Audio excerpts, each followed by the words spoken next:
Okay, so good evening sa inyong lahat. Narinig niyo po ba ako? Baka kasi niyo narinig eh.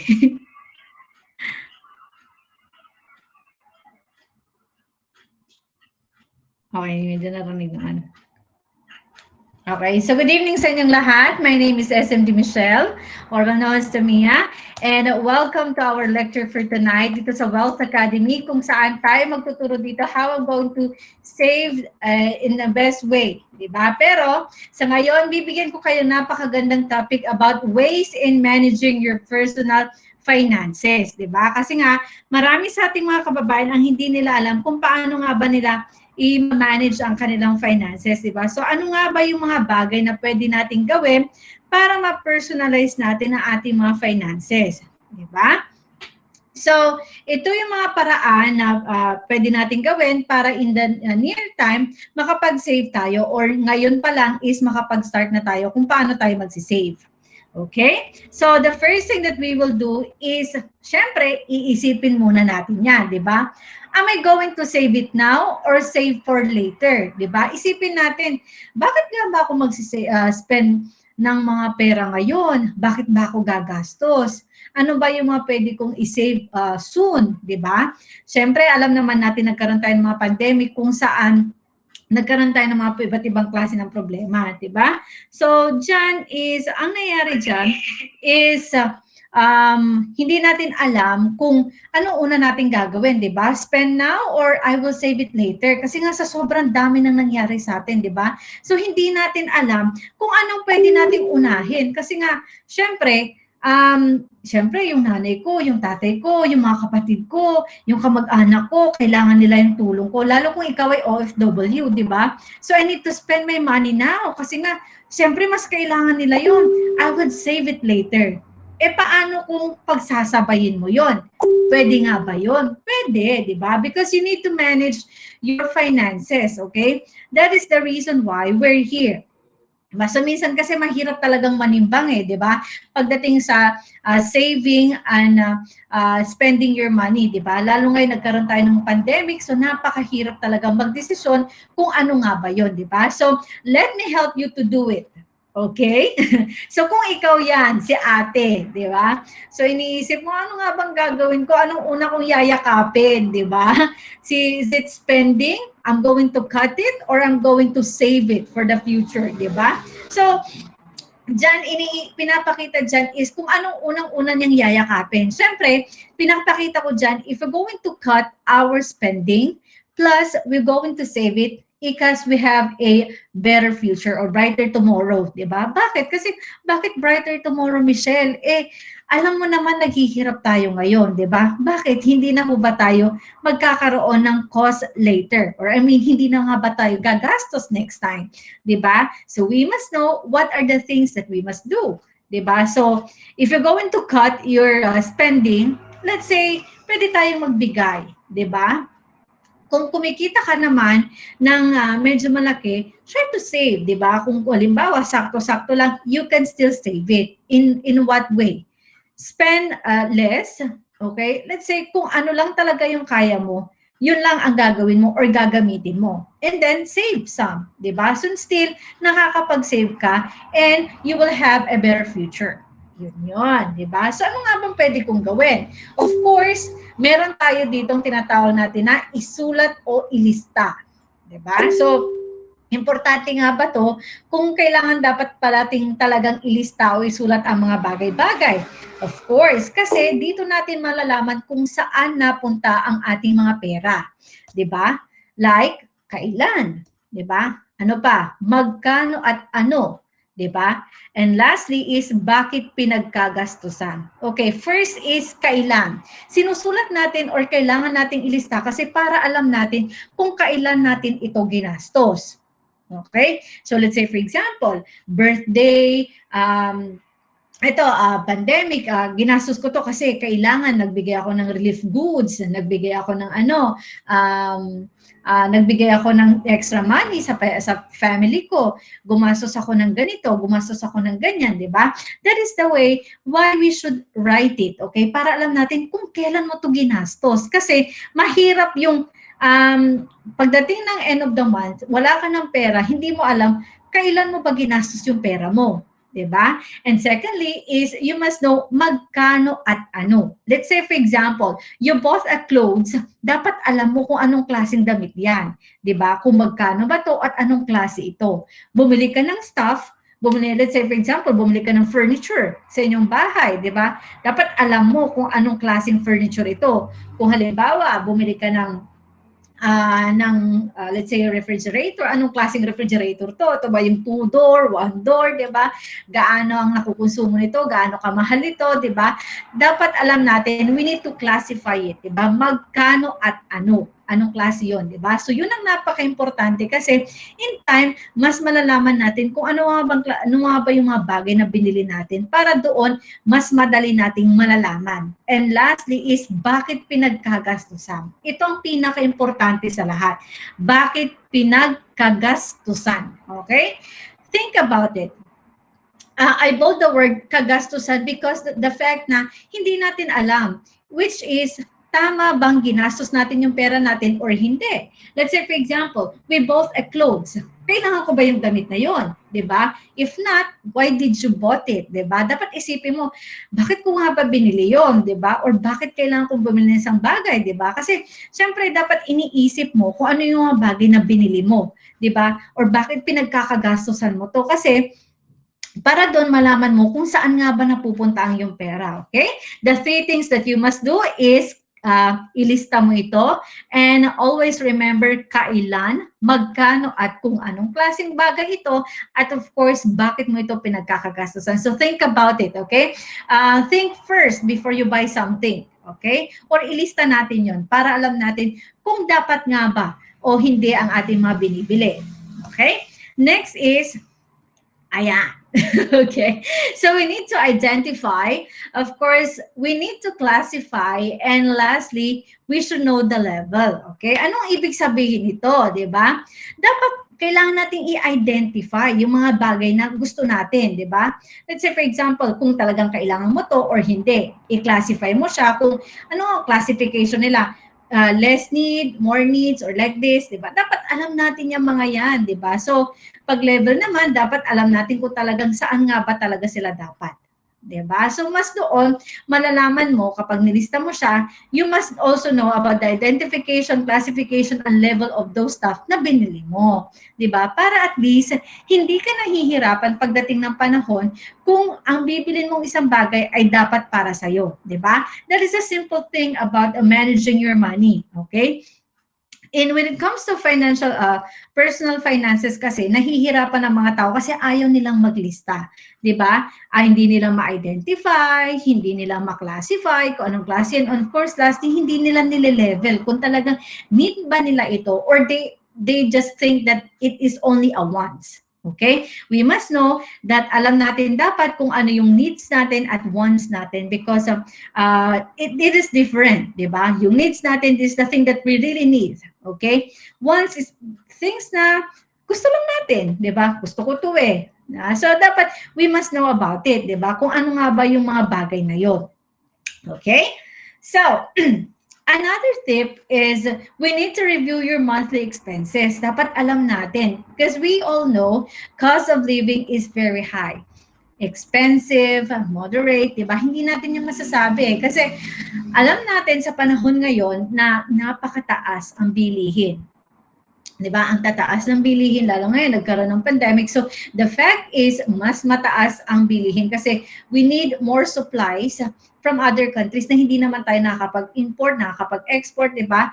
Mababa ang economics natin. So, for now, we must give it tight. okay, review of our monthly expenses kasi napaka-importante yon.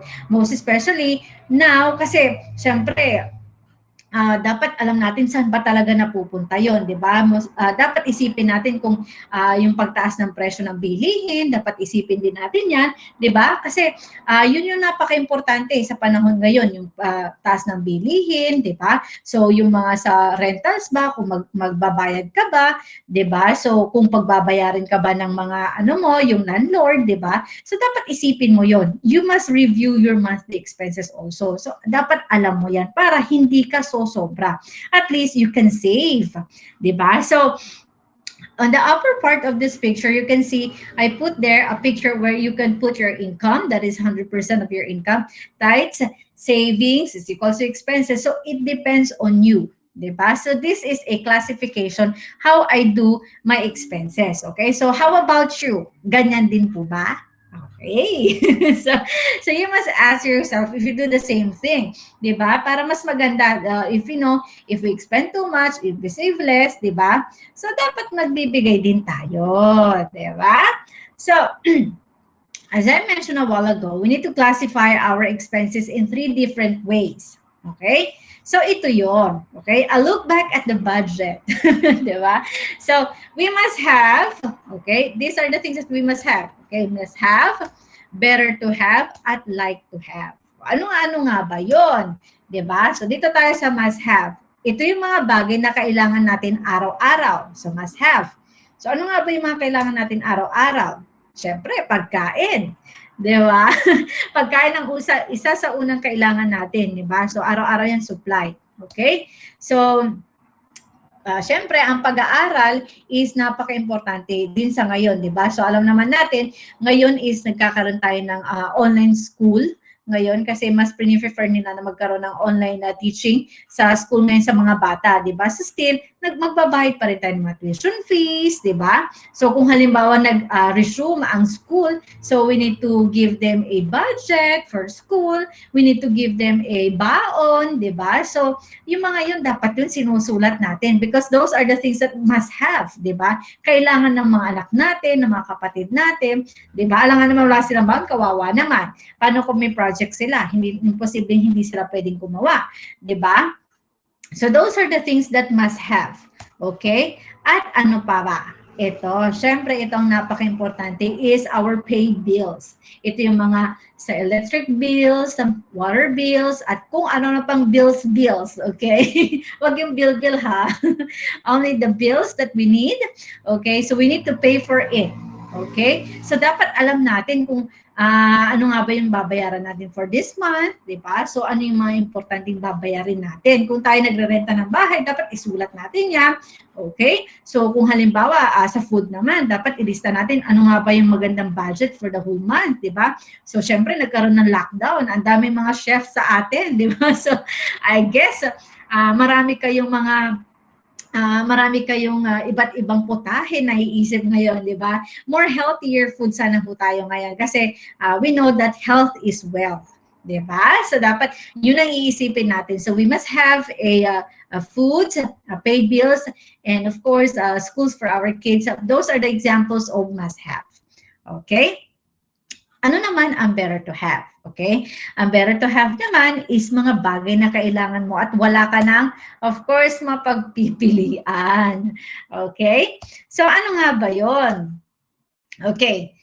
For example, okay, since ako kasi ay nag-live out for a few days, okay, so wala akong choice kasi I need to get up late. I get up early and I slept late. So wala akong choice. I don't have time para magluto. So minsan kasi sa pagod din, so ang ginagawa ko is kumakain na lang ako sa cafeteria or nagte-take away din ako. Okay? So isa pa, since ngayon is Saturday, so wala tayong masasakyan, wala akong masasakyan, so no choice ako. I need to take a taxi. Yun ang importante kasi nga, syempre Sabado, di ba? So these are the things na wala talaga ako mapagpipilian. This is a kind of better to have. Okay? So ano pa ba yung mga other things that better to have? Diba? Aside from sa mga cafeterias and taxis, diba? Nandiyan na rin yung flat, diba? Pag-stay natin sa flat. Okay? A flat is considered as better to have. Okay? I don't consider this as must-have kasi nga, hindi naman talaga lahat ay nagpa-flat, di ba? Flat is yung apartment na napag-stayhan, okay? It is only a place that wala ka mapagpipilian. It's, kung halimbawa namatay ang alaga mo, you need to stay there. Okay? So, yun ay better to have na matatawag natin kasi wala ka ng ibang choice kundi yun na lang, di ba? But, if you have work, so pwede naman na hindi mo siya pwedeng hindi ka mag-flat, di ba? Pwede ka na lang once a month kasi minsan is hindi naman talaga nag-day off, di ba? So those are examples of better to have. Okay? Another is ito, yung like to have. Okay? Ito na yung mga bagay na gusto mong gawin. Okay? Ano ba yung mga gusto natin? Di ba? So, syempre, mahilig ang Pinoy dyan. Shopping. Di ba? So, first is, let's talk about shopping. Okay? Marami sa ating mga Pilipino ang mahilig mag-shopping, di ba? Meron din sa atin yung mahilig sa mga online shoppings, di ba? So, ini-enjoy natin yan, lalo kung sale, di ba? So, maraming bumibili sa atin at nai-enjoy yung mga bagay-bagay, di ba? So, kahit naman lockdown, meron pa rin ako nakikita nagpo-post na bili kayo kasi nag-sale dito, di ba? So, syempre, kung halimbawa gustong-gusto mo yung bagay at nag-sale siya at may extra ka naman, of course, why not, di ba? Bili tayo, okay? Those are considered as like to have. Of course, secondly is the Philippines, okay? Picture of Philippines yan ha, pero Philippines is a must-have. Pero just a picture of this, nilagay ko dyan is Banawi Rice Terraces. Kung halimbawa, ikaw ay taga Laguna, tapos gusto mong pumunta ng Baguio or punta ng Benguet, gusto mo na punta ng Davao, gusto mong pumunta ng Palawan, di ba? Consider as Philippines is a like to have. Bakit? Kasi gusto mong mag-travel, di ba? Gusto mo pupunta sa iba't ibang lugar, di ba? So, dapat kung meron kang, halimbawa gusto mong mag-travel dyan, di ba? Dapat isipin mo muna, di ba? Gusto kong pumunta dito, pero dapat ba? Di ba? So, syempre, tapos na ang quarantine. Ito, marami tayong nakikita ngayon dyan, nagkakainan, di ba? Hindi ko naman sinasabi na mali ang pagkakaroon ng kainan, di ba? Pero, syempre, this is our wants, di ba? Enjoy with our friends, enjoy with other loved ones, di ba? So, syempre, kainan dito, di ba? Kainan doon. So, wala namang masama doon. We need to enjoy once in a while, di ba? So, those are considered as like to have. Yung mga bagay na gusto lang po natin gawin. Okay? So, what are the things that we consider as must have? Okay? Kung mahilig kang mag-travel, you must have a travel fund. Siyempre, kung nag-aaral ka or nagpapaaral ka, or may pinapaaral ka mga pamangkin or kapatid, you must have a educational fund. Next is, dapat meron tayong emergency fund. And lastly is the retirement fund. Okay? So, isa-isahin natin sila. Okay. So, bago natin magkaroon tayo ng mga funds na yan, dapat of course, meron kayong mga budget. Okay? Hindi naman pwede magkaroon kayong travel fund, educational fund, emergency fund at retirement fund. Wala naman kayong budget, di ba? So, the thing that you must have is the budget. Okay? Bakit napaka-importante pagkakaroon ng budget sa travel fund? As I mentioned a while ago, kung gusto mo talaga maikot ang isang lugar, dapat meron kang travel fund, di ba? Paano kung doon sa pinuntahan mo, gusto mong bumili ng like let's say bracelet, gusto mong bumili ng damit, souvenirs, di ba? Wala kang pera. Imposible naman yun, di ba? So you must have a certain budget for that para mas ma-enjoy mo, di ba? Yung pagpunta mo sa iba't ibang lugar. Diba? Or let's say, if you save now, you can travel later. Diba? So yun ang maganda doon. Another thing is educational. Siyempre, kung nagpapaaral tayo, we must save now, okay? We must have a certain budget in everything, most especially education. Kasi education ay napaka-importante pagdating sa ating mga anak, di ba?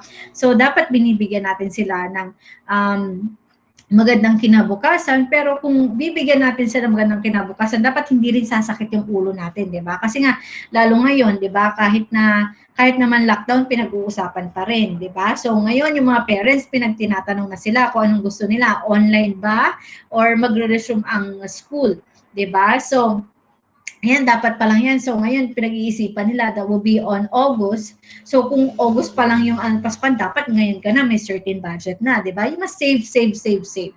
'Di ba? Save now. 'Di ba? Para pagdating ng panahon, kasi pag nagbayad tayo ng full payment sa school, 'di ba, meron tayong na-receive na discount. So, if we pay for a whole year, makaka-discount tayo. So, dapat kung meron tayong extra money right now, we must save it now. Para pagdating ng pasukan, hindi tayo kakapa-kapa at hindi natin kinakalabit si kumare para mangutang. Di ba? Okay. So next is the emergency fund. So emergency fund naman, this is a thing na napaka-importante. So ngayon, ito ay nangyari kamakailan lang. So ngayon, nararamdaman pa rin natin that we must have the emergency fund. Bakit? Kasi nagkaroon tayo ng pandemic, nagkaroon tayo ng mga iba't ibang problema, di ba? So the fact is, hindi tayo ready. Diba? So, paano kung hindi tayo ready tapos may mangyari ulit yon, diba? Or, let's say, nagtatrabaho tayo, then our boss kick us, diba? Parang pinalayas ka, or tinanggal ka sa work, okay? Tinanggal ka nila sa work kasi nga nakahanap sila ng iba, or let's say they think na dadalhin sa home for the aged yung inaalagaan mo, or let's say they travel tapos doon na sila mag-i-stay, di ba? So there is the other reason why they need to we must have an emergency fund. Okay, another example is halimbawa, nagtatrabaho tayo sa war country, tulad ng Israel, di ba? So, syempre, may nagkakabumbahan dyan sa Iraq, sa KSA, di ba? In some countries like Italy, nangyari ito. Pinauwi sila because of COVID-19. So, what if you don't have enough money? Diba? So, ang kagandahan ng emergency fund is ito ay gagamitin mo. Let's say, pag nawalan ka ng trabaho, magagamit mo ito. Diba? So, here in IMG, we teach people that they must have 3 to 6 months of their income, yung mga ginagamit nila, expenses every month, para at least matugunan yung pangangailangan natin. So, 3 to 6 months, I guess, meron naman na po tayong trabaho noon, di ba? Or else, at least yung iba doon is gamitin natin yung pera, di ba? So, sabi nga nila, use your money to make money and repeat. Sabi nga nila, di ba? So, gawin mo yun. Gamitin mo yung pera mo para makagawa ka ng money. In what way? Hindi yung ilalagay mo sa isang lugar lang, sa tingin mo ilalaki yun. Hindi po, di ba? Let's say, magnegosyo tayo, di ba?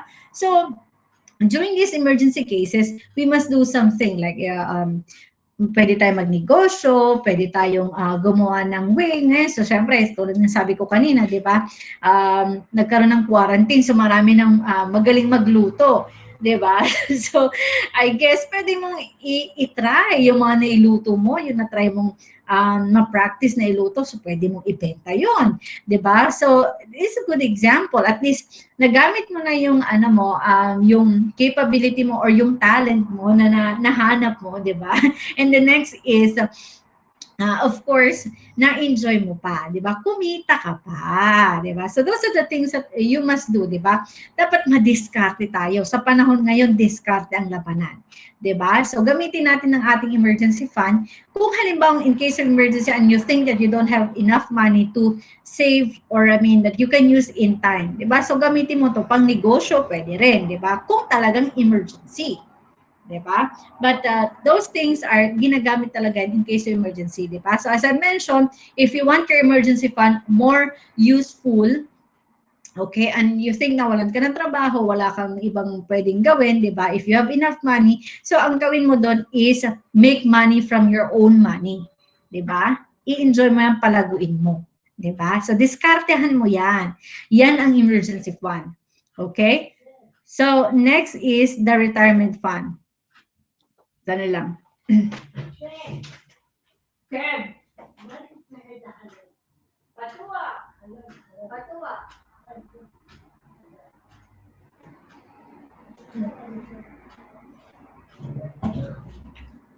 Okay. So, pasensya na kayo. Okay, next is the word paano, magkano, at kailan. Okay? Dito pumapasok ang set your financial goals. Okay? So, yan. Okay, ano-ano nga ba yon? Okay? So, we must have the word paano, magkano, at kailan. So, dapat isipin natin kung paano nga ba natin ito palalaguin at kung magkano ang kailangan natin at kung kailan. Okay? So, let me broaden this. Pag sinabi natin paano, dapat alam natin kung paano nga ba ito pinapalago, di ba? Kung ano yung weaknesses nito or good and bad ways kung halimbawang gawin mo ito, di ba? Mas especially pag financial goals kasi dapat mahaba yung iniisip mo diyan. Think this wisely. 'Di ba? Kasi isipin mo kung paano talaga siya ginagamit, 'di ba? And next is, magkano yung budget mo? Enough ba yung budget mo? Kulang ba? Kailangan mo dagdagan? Gagawa pa ba ako ng ibang paraan? Di ba? Maghahanap ba ako ng ibang paraan para madagdagan to at lumaki to? Pwede yun, di ba? So these are the things that you must do so that you can set your financial goals. And lastly is kailan. Di ba? When it comes to financial goals, dito na pag-uusapan din yung retirement. Di ba? So, like a while ago, iniisip ko dyan is yung retirement fund, as I mentioned. Dapat sa retirement fund, meron ka ding funds dyan kung saan hanggang kailan ka lang magtatrabaho. Okay? Dapat alam mo, meron ka rin retirement fund kasi syempre tatanda tayo.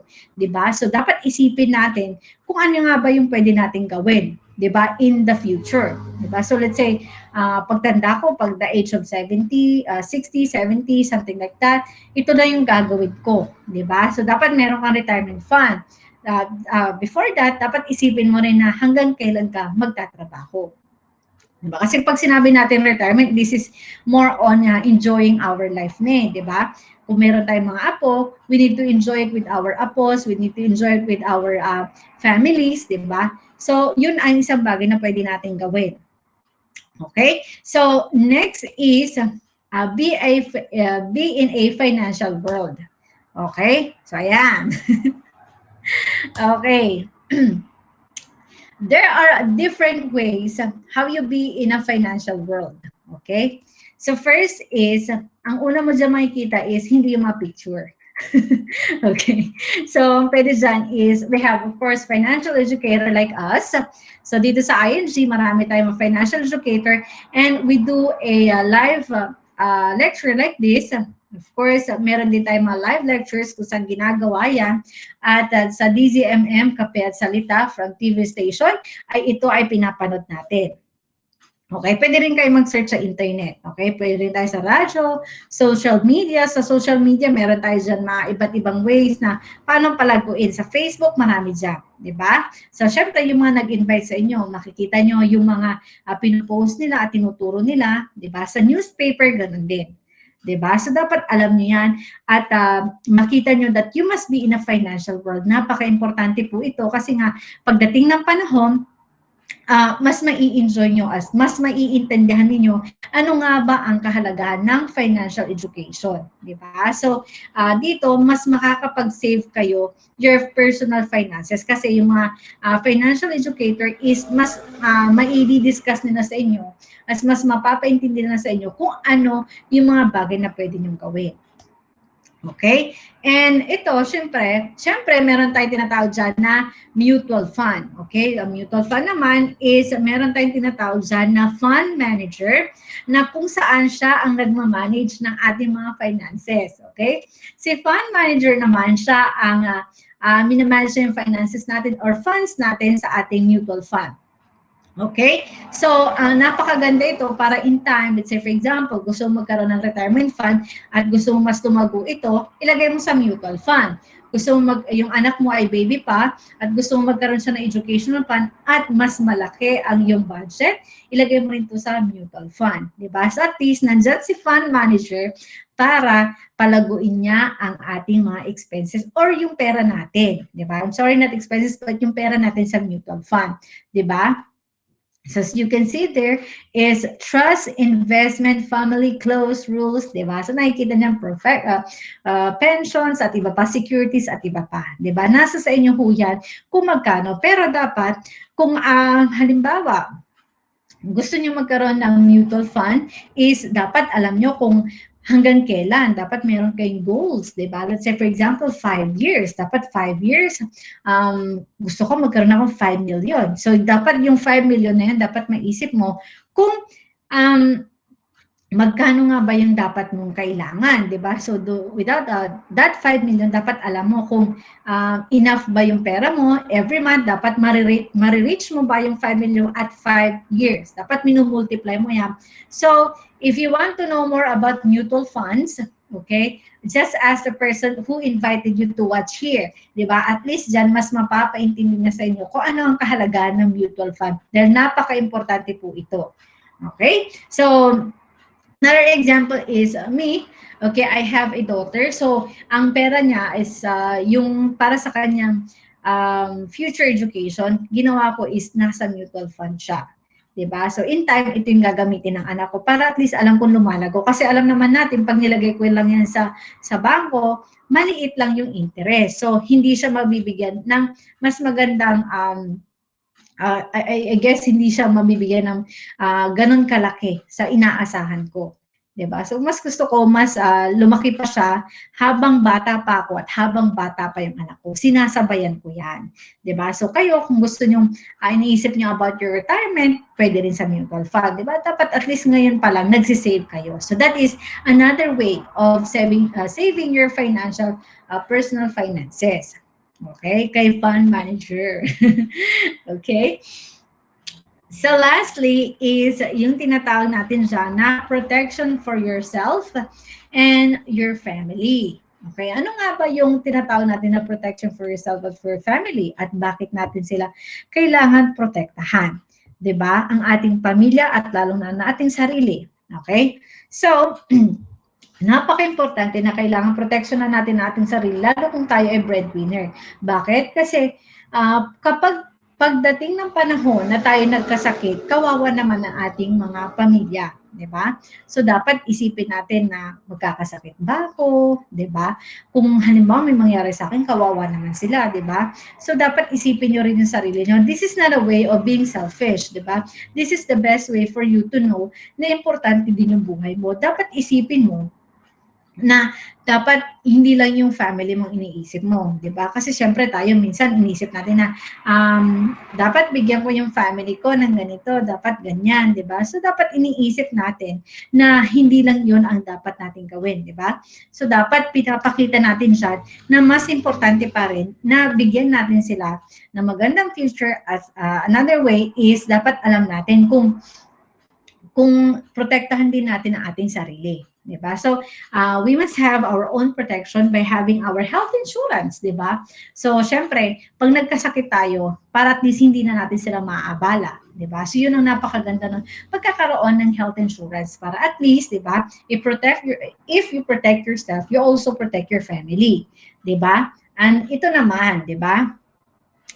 If you want to protect yourself, you love your family. Ito naman, if you love your family, protect them by having a insurance. Okay? So, ano nga ba yung bagay na yon? Okay? So, that is what we call life insurance. From Manila Bankers Life or other insurances is, pwede tayo magkaroon ng life insurance. Bakit? Kasi, bakit ko sinabi, if you love our family, take them an insurance? Bakit po? Kasi po, ang insurance is a start cash money. Kung saan, kapag ito ho ay nawala, pwede na ho natin itong ibigay sa kanila at pagdating ng panahon is pwede na lang ho itong gagamitin in time. Pag halimbawa nawala tayo, di ba? This is a spot cash money kung saan pwede lang gagamitin ito. Okay? In time. So, ang kagandahan pa ng life insurance is kahit hindi man ito magandang pakinggan, di ba? Marami siya nagagawa. Let's say, for example, meron tayong biniling bahay, di ba? Pambayad nila ng state tax. So, ba namatay tayo, meron tayong nabiling bahay at lupa. So, doon sa pagbibigyan natin, or let's say, our beneficiary, hindi naman niya to agad-agad marireceive. Okay? Meron siyang binabayaran na mandatory from the government. Yun yung tinatawag natin dyan na tax, okay? Tax kung saan is ito ay binabayaran niya from the government. So, yung state tax na yun is kailangan bayaran niya para at least in time, pagdating ng panahon, is marireceive niya or mapupunta sa kanya ang kanyang mga pinaghirapan. Okay? Or mapupunta ito sa ating mga beneficiaries. Okay? So, yun ang kagandahan. So, dapat isipin natin, di ba, kung bakit napaka-importante ang ating protection. So, marami naman protection dyan. At least dito, meron tayong introduce dyan, tinatawag natin na Kaiser, na kung saan si Kaiser is, hindi si Sharon ha. Okay? Si Sharon lang yun nandyan. Pero si Kaiser po is a 3-in-1 product kung saan meron na siyang health protection, meron siyang life insurance, and of course, meron siyang investment, di ba? So, that is also a way, okay? That is the best way, okay? Na dapat magkaroon ho tayo is we need to protect ourselves and our family, okay? If you love them, dapat meron ho tayo nito.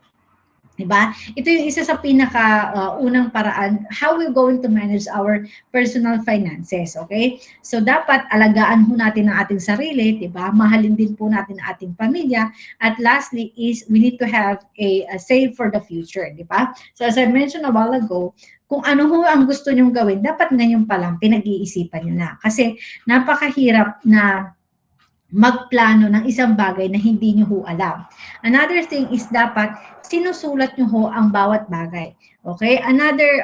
Give you another example. So, since sinabi ko kanina, dito sa protection is napaka-importante pagkakaroon ng health insurance, dapat bigyan din ho natin ang ating family or ituro din ho natin sa kanilang kahalagaan ng health insurance. So, siguro naman, naging issue din yung PhilHealth, di ba? So, kung hindi ho tayo nagbabayad ng PhilHealth, dapat kahit mandatory na po yun, magbayad po tayo. Pero, isipin natin kasi magagamit din natin yun kung halimbawang tayo nasa Pilipinas. Diba? So, malaking bagay din po pa rin yun kung para sa atin. So, dapat may ipaliwanag natin ang kagandahan ng healthcare protection. Okay? And of course, yung life insurance, kasi minsan ang mga tao, pag sinabi natin life insurance, natatakot sila eh. Kasi iniisip nila na yung life insurance is gastos lang yan, di ba? Kapag namatay naman ako, hindi ko to madadala, di ba? Yun ang iniisip nila. Pero dapat sabihin natin sa ating family na hindi ho ibig sabihin na kukuha ka is parang kailangan mamatay ka muna, di ba? So dapat this is preparedness, okay? Paliwanag natin sa kanila na at also para sa inyo, sa mga hindi masyadong aware about life insurance is, ang life insurance po ay maganda po ito para pagdating ng panahon, kapag po tayo ay nawala, is may mapupunta sa ating family. Okay? So, hindi mo magandang pakinggan kasi yung iba, sinasabi nyo na hindi magandang life insurance kasi pag namatay ako, hindi ko na magagamit. Hindi naman po talaga. Kasi hindi nyo po ito pwedeng dalhin sa hukay.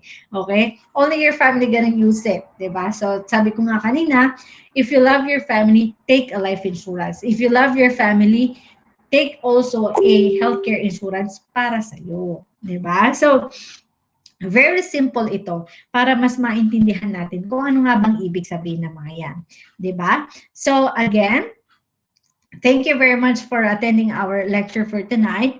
And for more updates, okay, pwede ho kayong mag-watch again ng ating lectures here.